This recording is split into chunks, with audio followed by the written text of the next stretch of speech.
Bad eggs. An assignment to take care of eggs as if they were their children leads to students being taken over by weird bugs. We open with Buffy and Joyce in the mall. And the first shot is an impressive crane shot, but kind of a pointless one. I wonder how much that one shot cost them. And I thought it was cool that they were in an actual mall. And as Buffy is on the escalator, ominous music plays as she sees a girl with a vampire. Now, see, I must have been watching this out of the corner of my eye or like typing while that was happening because I thought it was just two separate escalators and the girls were twins. Yes, okay, I had exactly the same reaction. This scene was very unclear. Thought maybe she had just never heard of twins and decided to investigate. She tracks the vampire to a closed arcade and confronts him before he can bite the girl he is with. I was upset that they were damaging all those pinball machines, to be honest. The vampire introduces himself while they fight, which was goofy, and then he runs away and she doesn't go after him. When she meets back up with her mom, she's chastised for being focused on only boys and clothes. And not carrying out the errand that she was assigned. Later at school, Xander and Cordelia are making out in the closet, doing their love-hate thing that we've seen for the past couple episodes. Then they go to class, where they learn about... S-E-X. Sex. I thought the reaction to the teacher's question was really funny. How many of us have lost countless productive hours plagued by unwanted sexual thoughts and feelings? Yes. That was a rhetorical question, Mr. Harris, not a poll. They talk about how one of the consequences of sex is pregnancy, so they're each given an egg to represent a child. That they will take care of and take everywhere, even though there's no way to verify that that's what they're doing. Did you ever have to do the egg thing in school? I didn't. This is another thing that I've heard of happening, but I don't know if I've heard of it in real life or just in TV shows. I would say it seems like something that happened in decades past, but we just don't do it anymore. Yeah, that's probably true. We can take care of a digital child nowadays. Give you a Tamagotchi or whatever. Yeah, straight up. That helped prep me to yell at my real kids. Since Buffy didn't show up to class, she doesn't have a partner to raise her egg with. Which they make note of, but we never find out who Willow or Xander's partners are. I thought it was notable that Willow initially goes to Xander, but he automatically tries to go to Cordelia. Buffy is disappointed that in this situation she is a single parent, like her mother, but she at least admits that she is bad at being responsible. Which is a very responsible thing to say. It's the first step toward not being irresponsible. Giles finds out who the country vampire was from earlier. And it turns out he has a brother, and Willow suggests getting Angel to help. And when they go out hunting, they are distracted by making out and don't notice that they are being watched. Later that night, the egg starts hatching into something gross. It reminded me of Invasion of the Body Snatchers. And it doesn't wake Buffy up, despite slithering all over her face and going into her ear. And that part reminded me of those weird things from Bodymelt. I was glad that they were practical tendrils instead of the bad CGI that you would get nowadays. Yeah, the country vampires are being dumb. The scene was supposed to be funny, but it just served to ensure that we never see them as anything but bad stereotypes. And they're supposed to be from Texas. As someone from Texas, I can definitively say that that is not what vampires from Texas are like.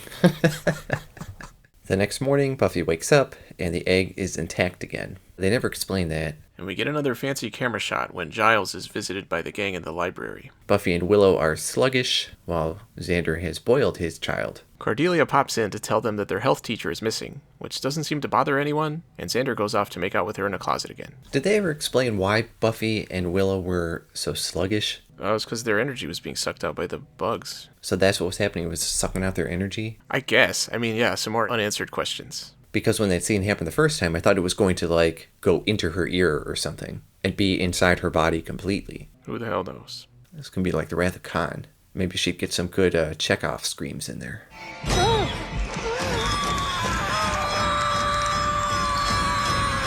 That night, Buffy makes out with Angel some more. They discuss their future, and Angel reveals he can't have kids, which I thought was going to be important, but doesn't really seem to matter here. And Buffy says he is all she sees in her future, but I thought they couldn't be together. They're obviously together at this point, so I'm going to stop harping on that. Okay, I agree. Some plot points are better left dropped. Yeah, it's called Season 1, and most of Season 2. Then the camera pans across a gravestone to remind us of how weird it is that they are making out in a cemetery. Yeah, I thought that was going to have something important on it, be of a specific character or something. Yeah, it doesn't even have a name. It's a weird way to end that shot. At the school, a security guard finds the basement door open and is attacked by the health teacher. Buffy sees her egg hatch into the thing and it was gross.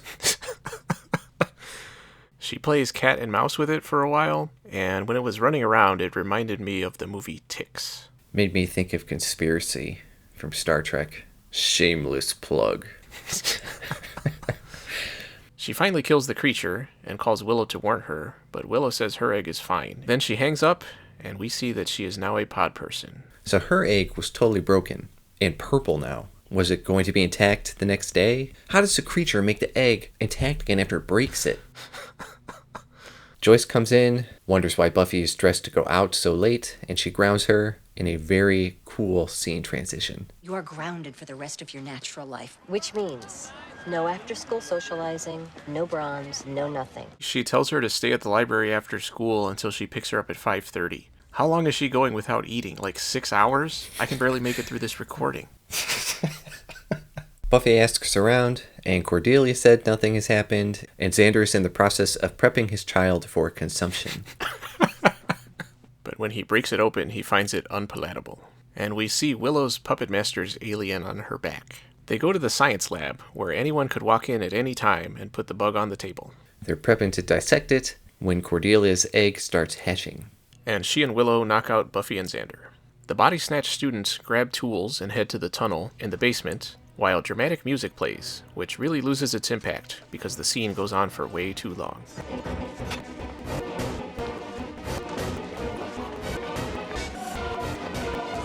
Joyce goes to pick up Buffy at school, and she encounters Giles. And she sees some of his weird books that he keeps out right in the open. They talk about kids and stuff. And how irresponsible Buffy is. And when Joyce turns around, Giles puts a bug on her. Buffy and Xander wake up in a closet with a couple of eggs, which they smash, which I thought was, they could have been regular eggs. They were purple when they exploded, so I don't know. Made me think of the eggs from Carnosaur. They go to the library and do some research on the egg creatures. They remembered that Willow had mentioned something about a bezoar. I knew from reading Sandman that a bezoar is hair that forms into a clump after being eaten by an animal. But Buffy and Xander learned that this bezoar is a prehistoric parasite whose offspring infect hosts whose minds they control. In the basement, the controlled people are mining eggs from the mother bezoar, and they look like regular chicken eggs. I thought that was weird. They're not even coated in slime or anything. And Buffy and Xander hear the cowboy kid from the Mummy episode yelling out in the hall. But when they go out into the hall, he says he is fine, so they follow him down to the tunnels. And Xander pretends to be controlled. It's good that they didn't have any other way to figure out they were controlled, other than looking like they were controlled. Like a weird thorn sticking out of their neck, maybe. Shameless plug. He follows Cordelia and ends up knocking her out. Buffy encounters the country vampires, who just happen to show up for some reason. And they end up fighting off the egg people together. One of the vampires gets eaten by the bezoar, and then Buffy gets pulled down by it as well. We don't even get to see what she does, but all the little creatures die, and she comes out covered in black blood. And she lets the surviving vampire run off again. And I'm just going to assume that he never shows up again. Afterward, Giles tells everyone that there was a gas leak. And Joyce chooses to superground Buffy by telling her she can't leave her room at all. Because she wasn't at the library like she was supposed to be. And she proves how responsible she is by making out with Angel from her window. Malicious compliance. Bad eggs. Overall, I thought the little creature designs was better when we didn't see them up close. That was kind of a mistake to make them bright purple. The mother creature design was pretty cool, but I thought Buffy fighting it was very anticlimactic and disappointing because we didn't actually see anything. We just kind of heard it. It reminded me of that other season 1 episode where she went down into the sewer to fight the vampire. The idea of people being possessed is not a new one. Even in a school setting, it's not a new one. It made me think of the faculty. And everything played out pretty much as I expected, with the exception of the country vampires. I felt like that didn't go anywhere, but they even took the time to find out the history of them and their backstories, but they turned out to not matter at all. I thought it was stupid that the eggs looked like regular chicken eggs, despite coming out of this grotesque monster under the school. They didn't have any slime or dirt or anything on them. That's a small complaint, but it stood out. But I do like that Joyce is getting into scenes more and is becoming more of a presence instead of just the character who is never at home. Yeah, I agree. I didn't think it was bad. I thought it was predictable, but that's not always a bad thing, and we've had some bad episodes, so I'm just glad it wasn't one of those. I gave it a B-. I also gave it a B-. I thought there was some pretty good humor in this episode, and I liked that there were consistent themes of responsibility and sexuality, and I'm glad that Buffy's mom didn't let her off the hook at the end like I would have expected. I didn't think there was much else to this episode though. Like you said, the vampire brothers didn't have anything to do with the actual plot, and they just happened to show up at the end, which was dumb. And it was also dumb that Buffy let the main one go twice. Also, they were just dumb in general. That was part of the humor that didn't work for me. The main creature plot was pretty basic, and resolved pretty easily, I thought. Like you said, they don't even show what happens, really. I wish they had left the vampires out, or just had Buffy kill the one at the beginning, and spent more time fleshing out the Bazaar story.